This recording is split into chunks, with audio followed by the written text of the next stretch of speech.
ചെട്ടികുളങ്ങരയിൽ കെട്ടുകാഴ്ചകൾ കാഴ്ചക്കണ്ടത്തിൽ നിറഞ്ഞു നിന്നപ്പോൾ ദൃശ്യഭംഗിക്ക് മാധുരി കൂട്ടി.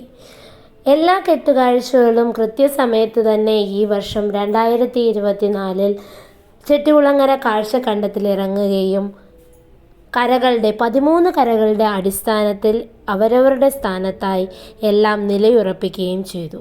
വളരെ മനോഹരമായ ഒരു കുംഭഭരണി ദിവസമാണ് കടന്നുപോയത്. 13 കരയുടെയും മക്കൾ ചെട്ടികുളങ്ങര അമ്മയുടെ മുൻപിൽ സമർപ്പിച്ച കെട്ടുകാഴ്ചകളാണ് കുതിര, തേര്, അതുപോലെ തന്നെ ഭീമൻ, പാഞ്ചാലി, ഹനുമാൻ. അങ്ങനെയാണ് കെട്ടുകാഴ്ചകൾ കാഴ്ചക്കണ്ടത്തിൽ നമുക്ക് ചെട്ടികുളങ്ങര ക്ഷേത്രത്തിൽ കാണാൻ സാധിക്കുന്നത്. എല്ലാ കെട്ടുകാഴ്ചകളും കാഴ്ചക്കണ്ടത്തിൽ നിറഞ്ഞതിന് ശേഷം ചെട്ടികുളങ്ങര അമ്മ ഓരോ കെട്ടുകാഴ്ചകളും കാണാൻ വരുന്ന ഒരു ദൃശ്യം നയന മനോഹരമാണ്.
ഇനിയും ചെട്ടികുളങ്ങര പ്രദേശത്തിലുള്ളവർക്ക് ഒരു വർഷത്തെ കാത്തിരിപ്പാണ് അടുത്ത കുംഭഭരണി നാൾ എത്തിച്ചേരുന്നതിന് വേണ്ടി.